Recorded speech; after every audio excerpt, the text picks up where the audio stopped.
Death Stranding has many major characters, each with their own incredibly impactful and in-depth backstories, with each one being so interesting in their own way that tales help piece together the strange and complicated lore of the world of Death Stranding. Using a mix of in-game cutscenes and a pre-written script, this series will cover each major character to help you understand their roles, their past, and their lore. Welcome to the story of Death Stranding.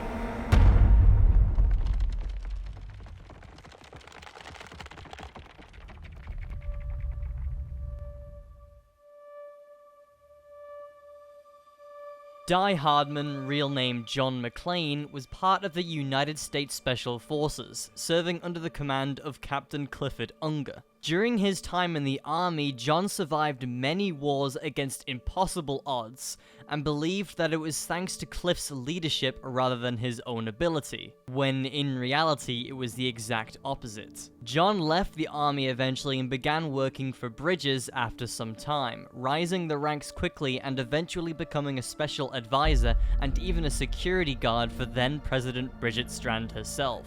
It was around this time that the experiments for Bridges' new communications network, the Chiral Network, had begun, and Bridge babies were starting to be tested. Amongst the first of the BBs that were tested at the beginning was the son of the captain in the army, son of Clifford Unger, who submitted his child to the care of Bridges after his then pregnant wife was rendered brain dead after an unfortunate accident, although Cliff was unaware of the true intentions of Bridges. John knew of the Bridge Baby experiments, but had no idea that the BB sent in was the son of Cliff. And upon finding out, John helps Cliff form an escape plan in order for him to escape with his BB. John knew that this BB was going to be sacrificed in order to be used as the foundation of the Chiral Network, and he felt like he owed Clifford his life. Due to John's access privileges within Bridges, he had the ability to deactivate Cliff's wife's security systems, but also warns him that if he is caught, he might be ordered to shoot him, and he cannot refuse this order. Ultimately, Cliff's plan fails, despite John trying to buy him time by insisting to the other guards that he is the one to deal with him. Bridget Strand intervenes in the final room, and John begs him to let go of the BB. Cliff refuses, and Bridget forces John's hand to shoot and kill him, accidentally killing BB in the process.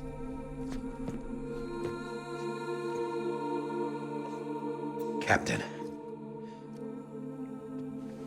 I need you to hand it over. Shoot him, John! Let it go.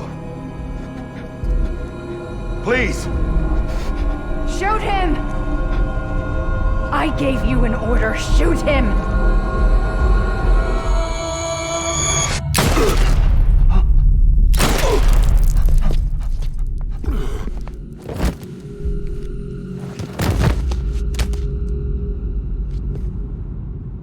Oh, God. Not BB2. No!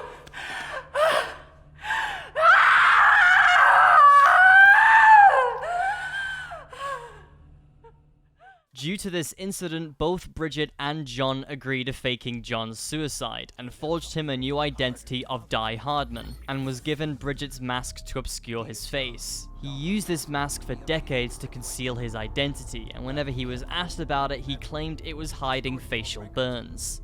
After Amelie is captured by the Homo demons, Die-Hardman works alongside her in an attempt to convince Sam to continue in her footsteps west to connect all the cities to the Chiral Network and return her to Capital Knot City. Soon after Sam reconnects Edge Knot City, the final knot in the Chiral Network, Die-Hardman is invited by Amelie to her beach with a baby doll and records a message that Deadman plays to Sam at the end of the story. In this message, he confesses and reveals the truth about his face, and claims that he is going to her beach with a revolver loaded with Sam's blood in order to kill Amelie, as he now knows she is responsible for the Death Stranding. Funny you should say that. I've got something you should see. Found it in the archives while I was digging around.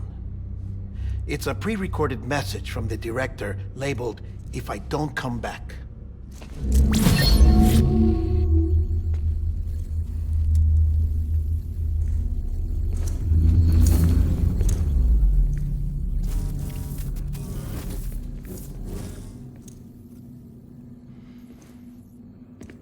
All right.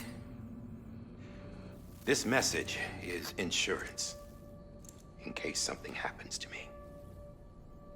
For Bridges' eyes only.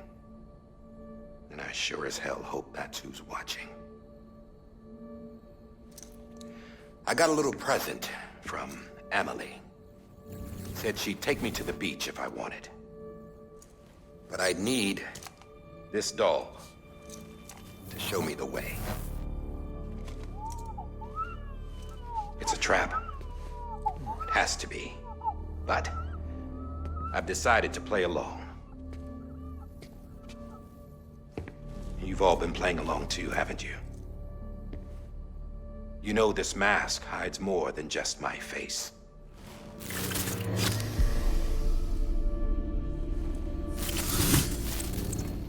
Well, Emily's a blank slate too. No past, no record she ever existed. She's a ghost. And the thing about ghosts, I never met Emily in person. Have you? Ever seen her in the flesh, shook her hand, touched her? The original team we sent was divided into two groups. Emily was with the first. Mama and Hartman were with the second. They had no direct contact with her.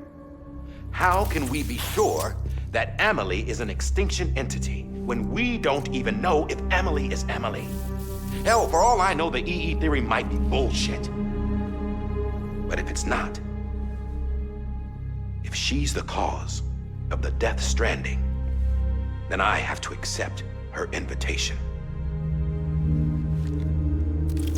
I've loaded my gun with hermetic rounds. Sam's blood. It connects my gun to her, to me, to him, all of us. Which means I should be able to take it with me to the beach. I'm gonna stop what she started by stopping her. One last confession. I'm just a man. No powers, nothing special.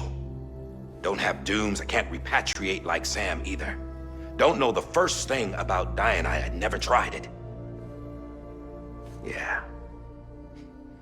I've been to hell.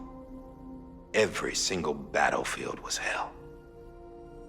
But no matter how terrible it got, I never died.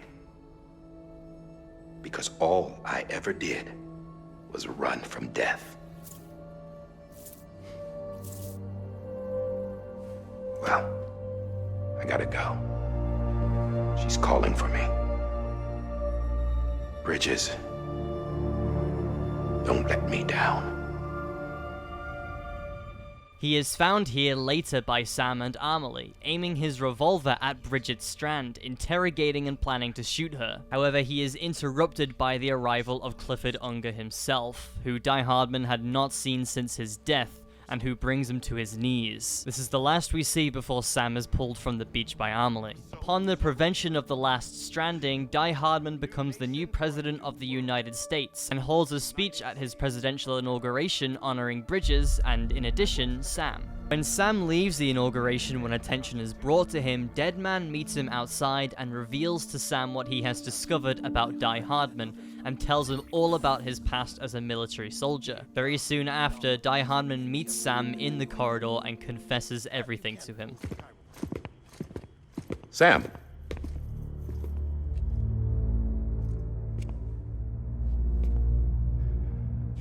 I don't expect you to forgive me. But would you hear me out?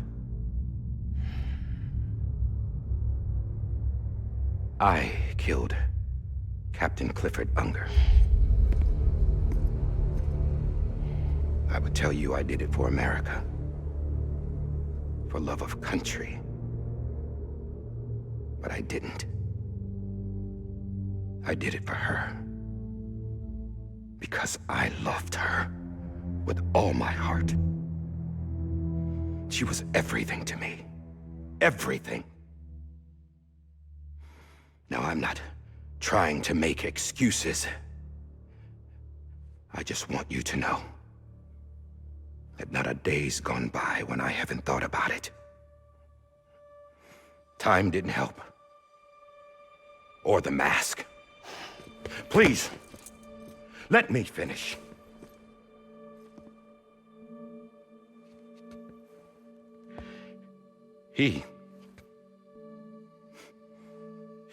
The captain, saved my life. You know why they call me Die-Hardman. Because he wouldn't let me die. He brought my sorry ass back home every time.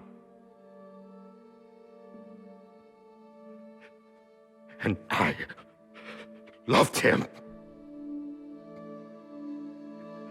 as much as I loved her.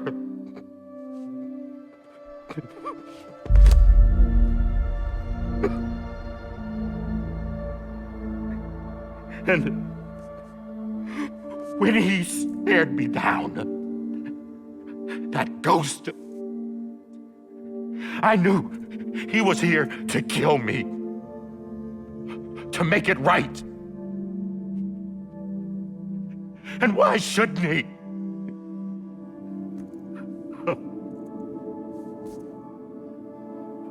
Why didn't he? He couldn't save his kid, his baby. And that's what brought him back. I guess when he saw I was trying to do my part for America, he remembered who he was. And he forgave me. God! But I don't deserve it, God damn it! There is no atoning for what I've done. God!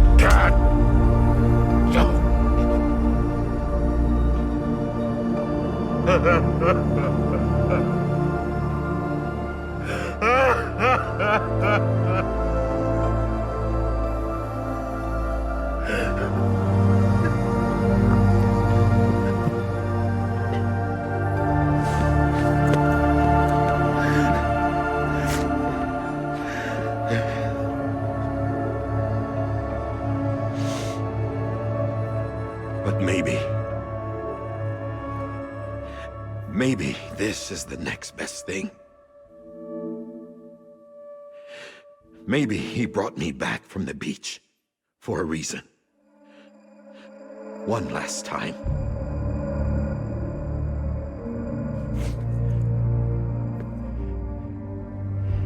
He wanted me to do this. To keep on being Die-Hardman. No. He didn't. Nobody wants a president who acts like they're immortal. And if you're not scared of death, how can you value life? And life is pretty fucking fragile right now. And yeah, the old ways die hard. But that's what's gonna have to happen if we're gonna come together and build a better America. That gun won't help you here. That's her words, not mine.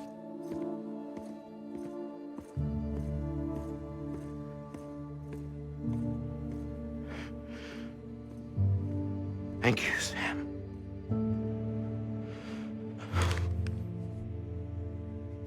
This is the last time we see Die-Hardman, but we can only imagine he continues his life as the President of the United States, now the United Cities, and is respected by everyone he leads. Now, no longer living behind his mask, he can live on as John McClane, the President of the United States.